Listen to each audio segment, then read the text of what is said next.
Hello students. In this video, we'll discuss about the urgency or the need of defense reforms in India. So, given the key geostrategic challenges emanating from the threat of two-front war, what is this? Namely, against China and Pakistan combined together. That is what we call as the two-front war. India faces the complex threats and challenges spanning the full spectrum of conflict from nuclear to sub-conventional war. However, Indian defense preparedness is facing challenges such as the absence of a clearly enunciated national security strategy NSS, which we call as. Next is the poor civil military relations, the failure in the modernization of a long term basis, and a suboptimal inter service prioritization. So, these are some of the major limitations that plague the Indian's national security scenario. Recently, the military clashes between India and China in the Galwan Valley has made the government take steps to secure the sovereignty of India and maintain peace and tranquility at the borders. India needs to carry out the much needed defense reforms. What could be the possible associated challenges? Number one, lack of a national security strategy. Indian defense planning has been retrospective instead of being proactive. Why is this so? The author states that this is because the Cabinet Committee on Security (CCS) meets as often as necessary to review any emerging situations. However, the National Security Council, that is the NSC, whose charter involves the evolution of an integrated national security strategy and the provision of guidance for the long term defense planning, seldom meets. That is, it meets very rarely. Okay. Further, the only time a serious security review was undertaken in the recent past was after the Kargil conflict in the year 1999. So here you can see that there is lack of dynamism in the national security strategy, and there is a sense of complacency in how the national security scenario is being handled in India. That's what is the accusation of the author. Next is delayed defense acquisition. Despite the much trumpeted reform in procurement of defense processes, the acquisition of new weapons and equipment by the armed forces is still mired by bureaucratic red tape. Due to this, the annual defense budgets remain unutilized and continue to lapse back to the Ministry of Finance at the end of the financial year. Also, there is an issue with the defense research and development.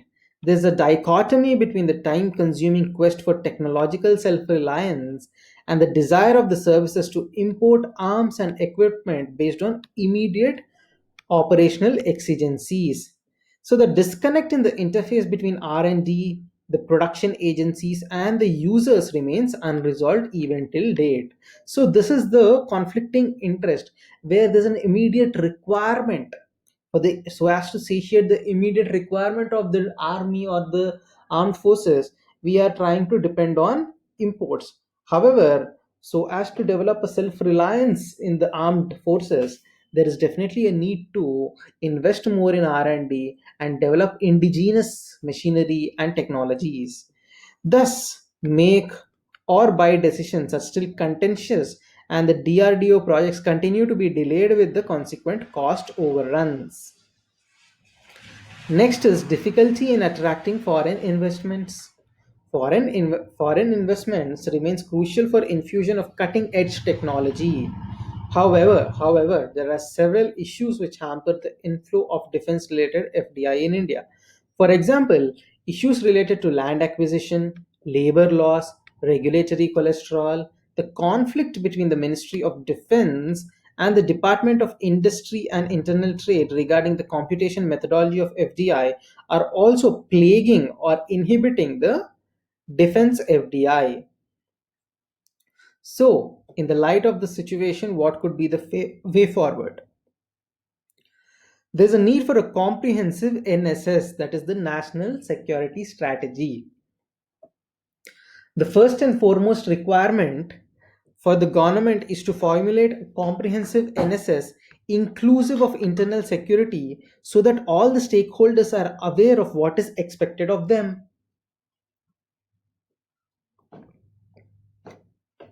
Along with it, there is a requirement to establish a permanent National Security Commission, which is mandated by an act of parliament, that is, it should have a statutory backing to oversee the development of military and non-military capacities for national security. That is the work of the National Security Commission as part of the broader national security strategy. Number two is the tri-service command. Increasing technological disruptions has given birth to hybrid warfare. These technological disruptions at the global level, where every day a new technology is arising and people are now well equipped and enhancing their capabilities for enhanced warfare. So that is why, in this context, setting up of a tri-service command is a step in the right direction, and more commands need to be established.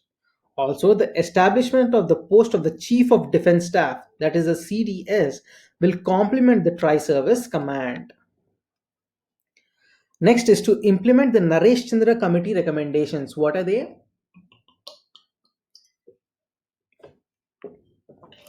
The government was accord the highest priority to the implementation of the recommendations of Naresh Chandra committee. Implementation of these recommendations will help the country's armed forces to become well prepared and meet the future threats and challenges, and contribute positively to security in South Asia and the Indian Ocean region alongside India's strategic partners. Next is defense reforms under the Atmanirbhar Abhiyan. Government has done well by announcing a slew of reforms under the Atmanirbhar Abhiyan. These help in attracting FDI, streamlining the time-bound defense procurement, and boosting the domestic participation in the defense sector. These reforms should be implemented as soon as possible. So, what are the defense reforms that have been suggested in the Atmanirbhar Abhiyan? Raising the sectoral cap on FDI from the existing 49% to 74%.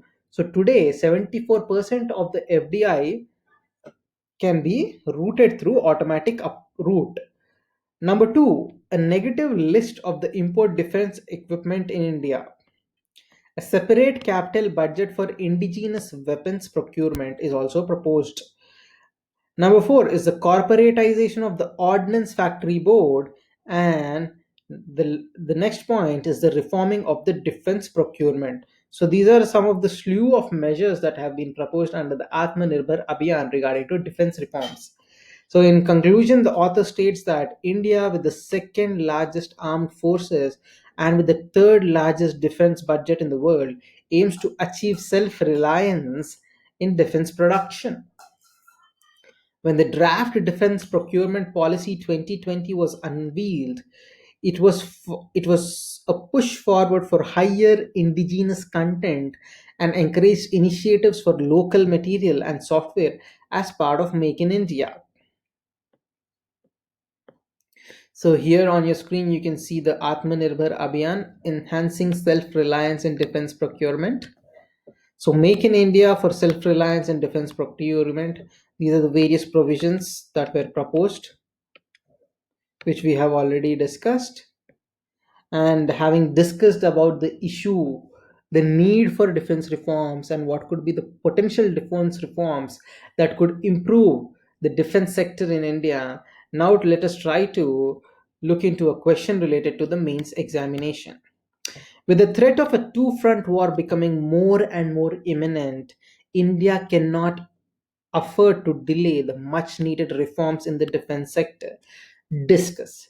So, to answer this question, you will try to first write down what could be the potential threats on the two front war that India is circumstantially facing, and what could be the need for having defense reforms, and you're concluding by saying what could be the suggestions in which the defense reforms can be effectively implemented so as to improve this scenario in India. Thank you. Have a good day.